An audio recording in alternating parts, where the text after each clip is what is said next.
kita nyo, nakaparada rito. Yung iba, nilalagyan na lang ng mga gamit-gamit nila.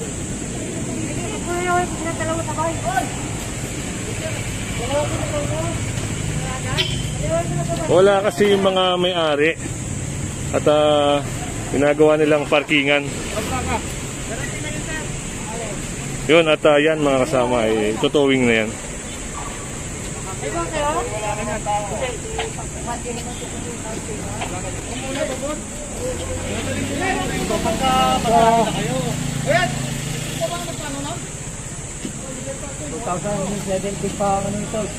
Yun, kita nyo mga kasama, 2017 pa yung sticker nito. So meaning, hindi ito nakarehistro at nakaparada lang dito sa tabing highway. So ang daming mga nakaparada rito mga kasama, pero ginagawa lang nila ngayon tambakan. Ito nyo naman,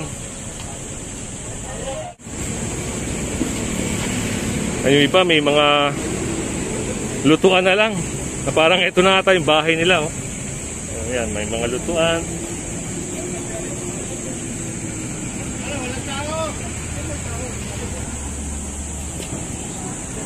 Inaantay na lang yung driver ng mga tricycle na yan mga kasama.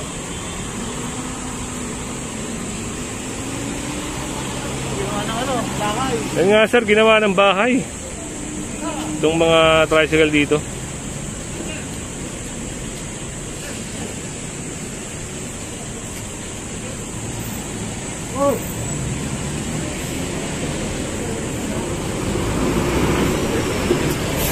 Yeah, sir.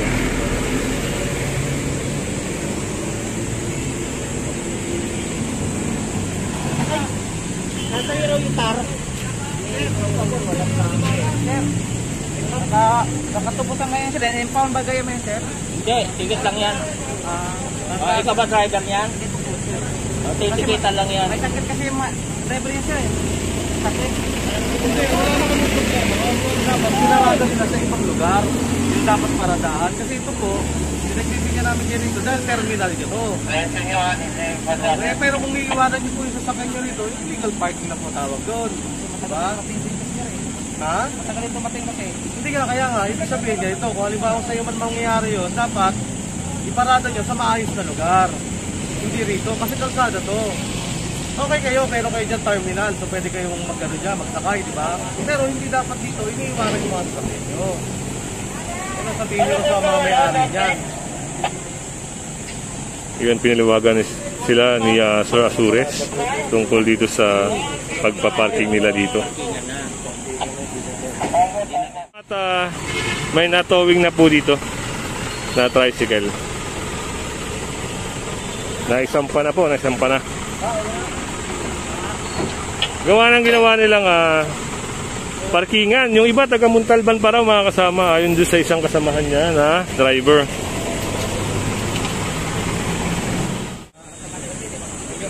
Gawing paradahan. Okay lang sana gabi. Pwede pag araw biyahe. Yan. Saka ano, bakit maaari dapat nandito sila? Diba? Kasi anytime na may ganito, madali nila matanggal yung mga sakit nila, diba? Saka ito pa, ito talaga intended to para sa terminal ninyo. Yun. May bilang ba ito tayo kung nila lang dapat? Biyaya road. 15 hanggang 20. Oh, 15 hanggang 20. Sa bagay ko, video, pasok naman kayo. Kaya lang, wala kang tayo. Paano ba biyahe? Ako na tayo. Yung iba kasi sir, may tanghalian na may malaki po yung sir. Kaya nga, mauobliga kayo humanap ng ibang para. Ano pa? Sabi lang sa ibang mga miyembro, marami kayong miyembro, di ba? Sabihan niya lang po, ha? Ayaw naman namin kayo tikita, kaya ano magagawa namin, nakaparada kayo sa inyo. Itong isa. Meron na yun.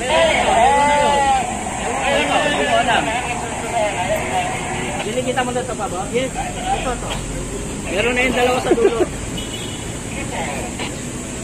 Ayun, natikita ni Sir Babor yung ano, yung tricycle na yun. Federal to SMB. 2 months po pagbibigyan ka namin ha, mabayaran mo po siya. Pero kung walang bayad, tatawag lang po kayo sa number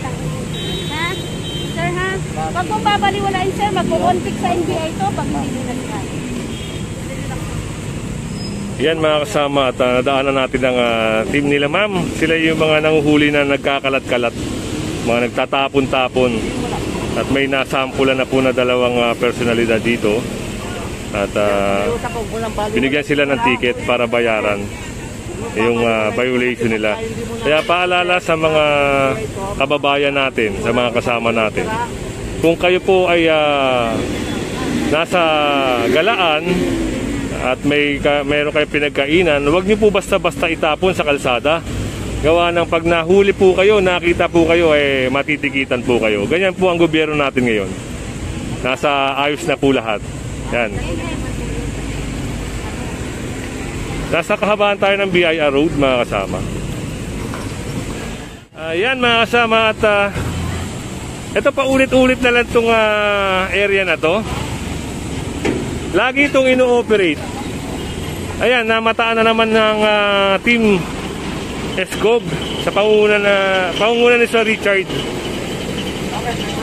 Problema.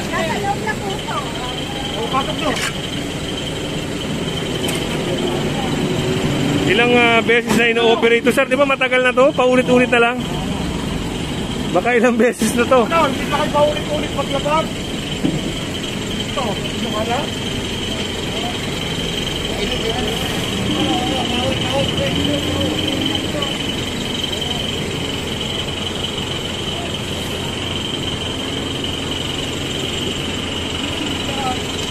Morning, sir.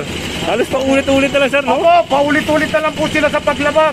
Patunayan, lumalaban pa po yung mga yan. Ayan. Hindi yung madisiplina yung mga yan ng ganyan lang. Kailangan pa silang kumpiskahan para lang madisiplina po. Nakakalungkot to, paulit-ulit lang kami rito sa trabaho dito. Yan, mga kasama at narinig nyo si Sir Richard. Talaga naman. Lumasa, binibigay na po namin dito sa mga to. Wala. Kasi ilang beses na ino-operate ito mga kasama. Paulit-ulit na lang. Halos pag naaabutan sila dito pag may operation, ganun. Nakikita sila dyan nagluluto, dyan nakabalandra, dyan nakaharang. Kaya yun, talaga namang ina-action na talaga.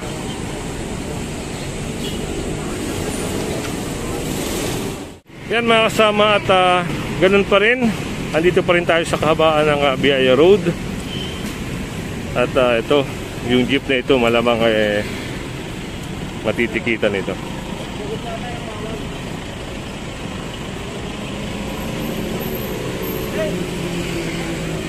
Marami itong mga illegal park dito. Ito, kita nyo. Sa kabila.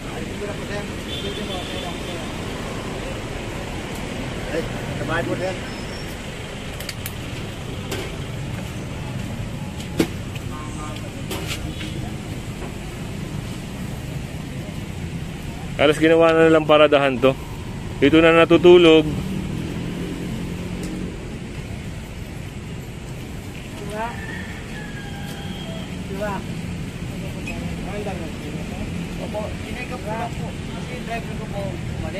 Libo, nasaan ka? Ayun muna natin yung driver's license mo, kuya, ha? Opo. Sige po, pakiilagas sa loob mo muna yung driver's license. Ayan na po.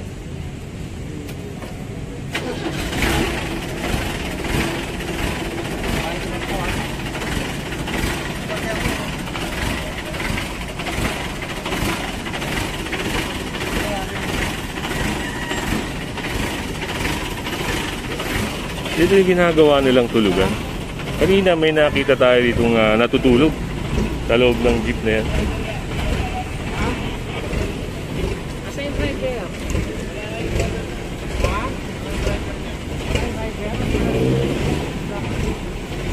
At wala raw yung driver ng tricycle na ito. Ayun sa'yo ba? Wala pa yan, kukunin yung driver sa'yo. Ikaw ano ito?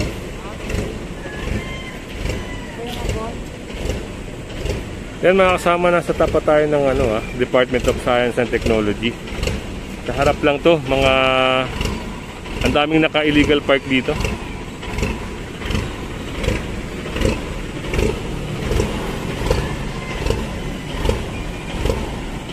Yan mga kasama at tinakot na nga itong mga puwa na ito.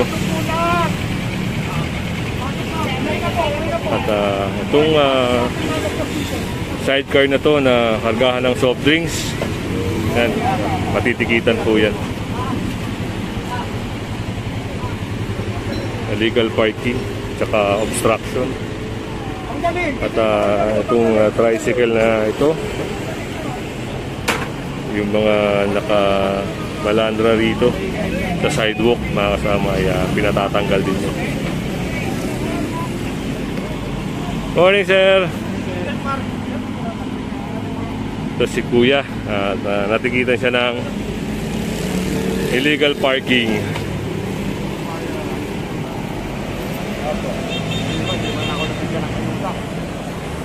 Pares tayo sir, wala kami ayuda. Kami nga rin, walang ayuda.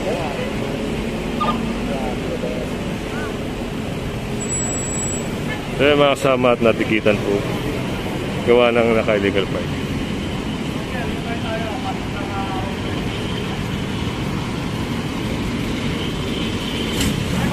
Yan mga kasama, nandito na tayo sa kahabaan ng Mindanao Avenue. Final warning yun, ha? Yan, nag-warning na si Sir Richard sa mga tao rito. Kuya, huli na yan, ipasok lahat.